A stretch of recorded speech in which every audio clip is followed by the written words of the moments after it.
ওদিকে বৃদ্ধ ফ্রাঙ্কলিন যুবকটিকে পর্যবেক্ষণ করে যেতে থাকলেন।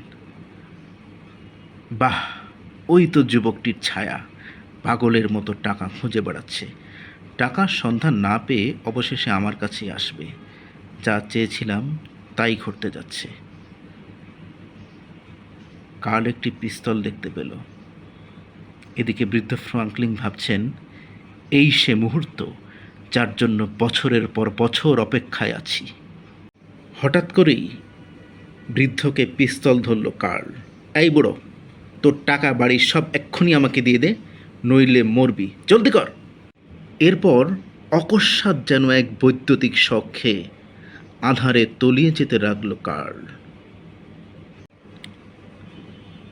দীর্ঘক্ষণ পর আস্তে আস্তে সব আবার স্পষ্ট হতে লাগলো। ঝাপসা থেকে ক্রমে স্পষ্ট কার্ল দেখতে পেল বৃদ্ধটি নেই, বৃদ্ধের জায়গায় সে নিজেই। এ কি, বৃদ্ধের হুইল চেয়ারে আমি, আর বৃদ্ধটি আমার চেহারায়? এ কি করে সম্ভব? আমি নিশ্চয়ই স্বপ্ন দেখছি, না হে, এটাই বাস্তব। লোভের ফাঁদে পড়ে একদিন বৃদ্ধ ফ্র্যাঙ্কলিনের মাথায় পিস্তল ধরেছিলাম। অমনি অভিশাপের শিকার হয়ে তার দেহে বন্দী হলাম। সেই ফাঁদে এখন তুমি পড়লে। না না, যেও না, চলি। চলে গেছে। শুরু হলো অভিশপ্ত প্রতীক্ষা।